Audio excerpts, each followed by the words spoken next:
Selamat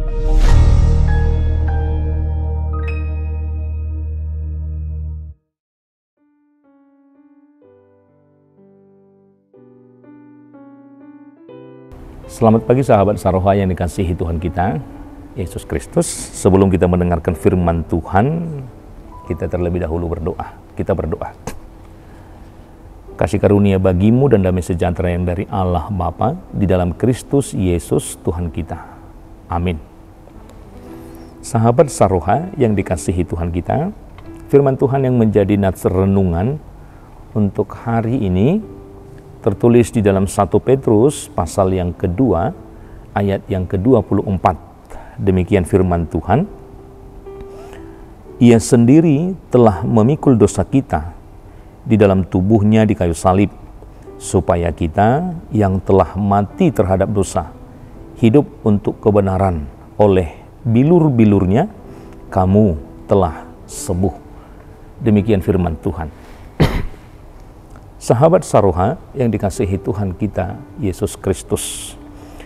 Sejatinya manusialah yang seharusnya memikul segala dosa-dosa yang diperbuat. Manusia harus membersihkan dirinya dari segala dosanya agar bisa memperoleh kehidupan yang kekal. Sebab dengan dosa, upah manusia adalah maut atau kematian yang kekal. Usaha manusia untuk menjadi sempurna dengan menanggalkan segala dosa mungkin tidak akan bisa terjadi.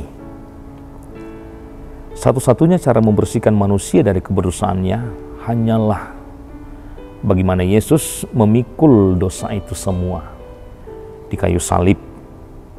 Dan hal yang pertama yang dirampungkan Kristus di kayu salib ialah menanggung segala kelakuan atau segala dosa yang diperbuat oleh setiap umat manusia, yakni dosa-dosa yang kita lakukan agar bagaimana kita bisa diselamatkan, dan itu juga menjadi karya yang terbesar di dalam kehidupan umat manusia, karya Tuhan bagaimana Dia menyelamatkan kita.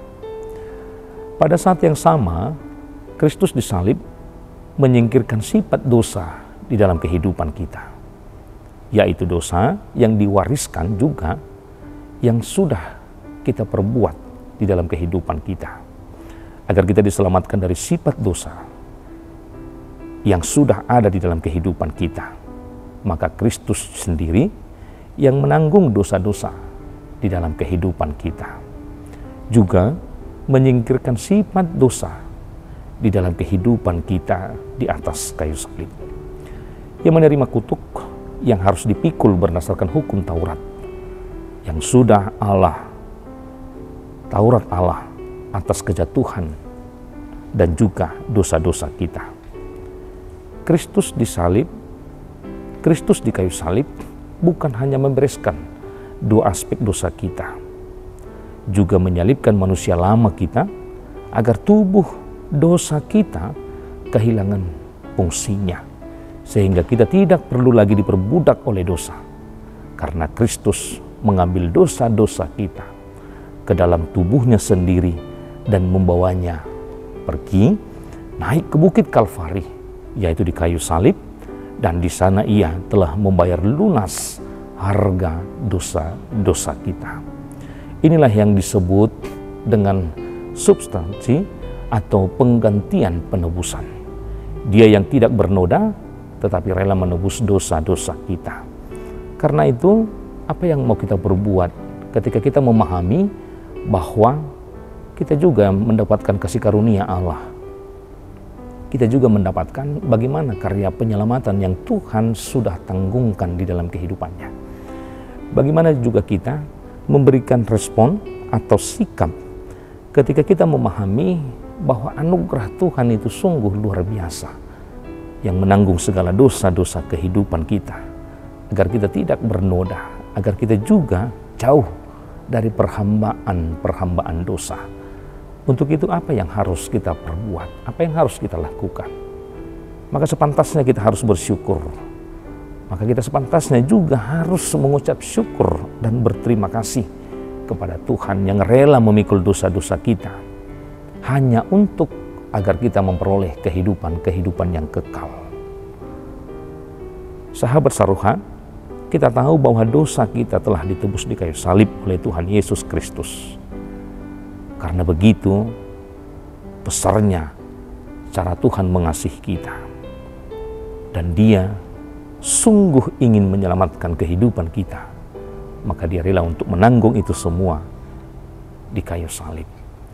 Inilah yang harus kita lihat di dalam kehidupan kita, menjadi orang-orang yang harus bersyukur, yang harus melihat bagaimana karya Tuhan di dalam kehidupan kita, bahwa karya Tuhan itu yang menyertai, yang menyelamatkan, dan juga yang membawa kehidupan kita senantiasa untuk mendapatkan kehidupan yang kekal. Maka bersyukur itu juga bukan hanya di dalam ungkapan, tetapi bagaimana kita juga bisa memperlihatkan itu dalam kehidupan kita, berlaku, berbicara, agar seluruh kehidupan kita juga berbuah kebaikan-kebaikan yang sudah Tuhan perlihatkan di dalam kehidupan kita, yang sudah Tuhan berikan di dalam kehidupan kita, agar setiap langkah, agar setiap perbuatan kehidupan kita juga mencerminkan segala kebaikan yang Tuhan sudah perlihatkan di dalam kehidupan kita. Ketika kita juga memahami bahwa kita juga sudah diselamatkan melalui kayu salib, bagaimana Kristus yang tersalib. Dengan hal itu, kita juga diinginkan agar tidak berbuat dosa lagi. Bapak Ibu yang dikasihi Tuhan kita Yesus Kristus, hal inilah yang harus memampukan kehidupan kita, menjaga, menjauhkan, dan menghindarkan kehidupan kita juga, agar kita tidak lagi terus di dalam perbuatan-perbuatan yang Tuhan tidak kehendaki, agar tidak senantiasa melakukan perbuatan-perbuatan yang mengakibatkan kehidupan kita jauh dari keinginan-keinginan dan kehendak Tuhan. Maka kata bersyukur ini harus memampukan, harus boleh kita perlakukan dalam kehidupan kita dengan senantiasa menjauhkan dalam kehidupan kita segala perbuatan yang Tuhan tidak kehendaki, agar buah, agar hasil dari kehidupan kita adalah yang bisa dirasakan oleh orang lain, kebaikan-kebaikan yang Tuhan sudah berikan di dalam kehidupan kita. Untuk itu, sahabat Saruha yang dikasihi Tuhan kita Yesus Kristus, ketika kita memahami nats ini yang Tuhan katakan di dalam ayat yang ke-24 ini, Ia sendiri telah memikul dosa kita di dalam tubuhnya di kayu salib, supaya kita yang telah mati terhadap dosa hidup untuk kebenaran. Maka melalui karya keselamatan yang Tuhan sudah berikan di dalam kehidupan kita, maka kita juga bisa hidup untuk kebenaran-kebenaran firman Tuhan. Maka dengan bilur-bilurnya kita juga telah mendapatkan kesembuhan dari segala yang boleh kita derita di dalam kehidupan kita. Tuhan Yesus memberkati. Amin. Kita berdoa. Bapa di surga, sungguh kami bersyukur bagaimana Tuhan berbuat kebaikan dalam kehidupan kami. Bagaimana Tuhan juga menunjukkan karya keselamatan melalui kayu salib, sehingga umat manusia boleh mendapatkan kelepasan, boleh dimenangkan oleh karya Tuhan. Ajar kami Tuhan untuk selalu bersyukur, untuk melihat bagaimana pengorbanan anak-Mu Tuhan Yesus Kristus di kayu salib, dengan mencerminkan dalam kehidupan kami perilaku, perkataan, dan perbuatan tubuh kami ini, agar itu juga mencerminkan kebaikan Tuhan, baik melalui persekutuan kelompok, persaudaraan kami tengah-tengah keluarga, dan juga yang lainnya. Kami boleh mencerminkan bagaimana kasih Kristus yang menyelamatkan umat manusia.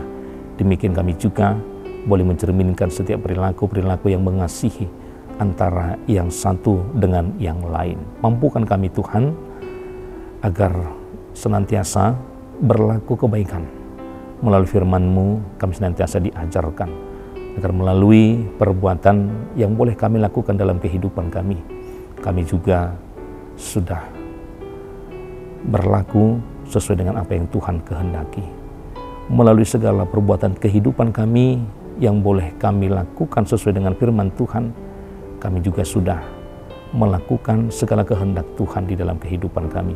Maka mampukan kami untuk melakukan itu semuanya, agar kami tidak dikalahkan oleh si jahat, tetapi kami mengalahkan si jahat dan memenangkan kehidupan kami jauh lebih baik, jauh lebih memancarkan firman Tuhan, baik dalam segala perbuatan, ucapan di dalam kehidupan kami. Untuk itu kami serahkan segala kehidupan kami untuk hari-hari berikutnya, di mana hari-hari yang masih Tuhan izinkan kami lalui, agar itu juga boleh kami jalani dengan penyertaan Tuhan, dengan segala bimbingan Tuhan, sehingga kami boleh memenangkan kehidupan kami. Kami serahkan segala aktivitas kami juga untuk hari-hari berikutnya.